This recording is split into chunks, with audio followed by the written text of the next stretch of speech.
अब हम बात करेंगे factor affecting the elasticity of demand, मतलब वो कौन से फैक्टर है जो इलास्टिसिटी डिमांड को अफेक्टेड करते हैं। ऐसा क्यों होता है कि एक्स के प्राइस में चेंज हो रहा है, वाई के प्राइस में चेंज हो रहा है, जेड के प्राइस में अगर चेंज हो रहा है तो क्वांटिटी में सेम प्राइस में चेंज में क्वांटिटी में अलग चेंज हो रहा है।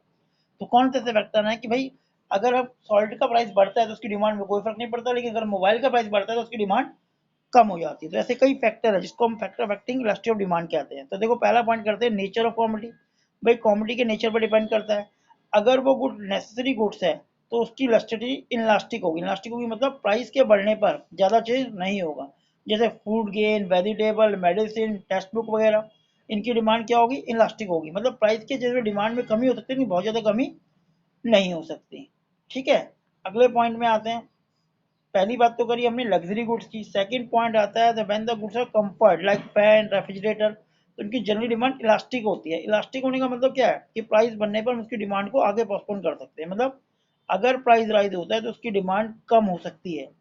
थर्ड आता है कंफर्ट लग्जरी गुड्स। तो लग्जरी गुड में सबसे ज़्यादा इफेक्ट पड़ता है, ये बहुत ज़्यादा इलास्ट मोर देन इलास्टिक होती है।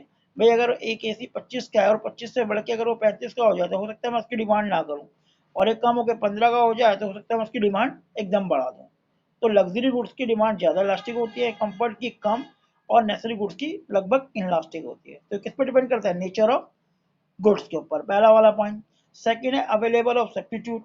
अगर एक गुड्स का सब्स्टिट्यूट अवेलेबल है तो उसकी डिमांड इलास्टिक होगी बेटा। जैसे हम बात करें पेप्सी और कोक, अगर पेप्सी का प्राइस राइज होता है तो इसकी डिमांड एकदम कम हो जाएगी। क्यों? क्योंकि इसके मार्केट में सब्स्टिट्यूट अवेलेबल है। तो जिस चीज का सब्स्टिट्यूट अवेलेबल होता है उसकी प्राइस, उसकी डिमांड इलास्टिक होती है। इलास्टिक का मतलब अगर आप प्राइस राइज करोगे तो डिमांड एकदम कम हो जाएगी। क्यों? क्योंकि कंज्यूमर उस गुड्स को छोड़कर दूसरी गुड्स को कंज्यूम करना शुरू कर देगा। लेकिन जिस गुड्स के सब्स्टिट्यूट अवेलेबल नहीं होते, जैसे हम बात करते हैं इलेक्ट्रिसिटी की, भाई इलेक्ट्रिसिटी का सब्स्टिट्यूट अवेलेबल नहीं है, प्राइस बढ़ने पर उसकी डिमांड कम तो होगी लेकिन बहुत ज़्यादा कम नहीं होगी, क्योंकि उसका मार्केट में सब्स्टिट्यूट अवेलेबल नहीं है। तो देखो लिखा है the demand of the commodity the large number of substitute will be more elastic. More elastic का मतलब प्राइस बढ़ाओ एकदम डिमांड कम होगी क्योंकि कंज्यूमर दूसरी गुड्स को कंज्यूम करना शुरू कर देगा। Then even the small rise in price will be include the buyer go to the substitute. ठीक है, सेकंड पॉइंट हमारा इसका ये निकल के आता है। अब थर्ड पॉइंट की अगर हम बात करें तो थर्ड पॉइंट आता है लेवल ऑफ प्राइस, कि वो प्राइस कितने की है। अगर मैं एक मैच बॉक्स की बात करूं तो मैच बॉक्स का अगर प्राइस 1 रुपये से बढ़ के 2 रुपये हो जाए तो उसकी डिमांड में ज़्यादा फर्क नहीं पड़ेगा। तो ये क्या हो गई, ये इनलास्टिक हो गई। लेकिन वहीं अगर मैं कार की बात करूंगा और वो कार 5 लाख से बढ़ के 10 लाख हो जाए तो एकदम उसकी डिमांड कम हो जाएगी। तो क्या होगी, इलास्टिक हो गई। तो भाई डिपेंड करता है कि कितना प्राइस आप उस पर खर्च कर रहे हो।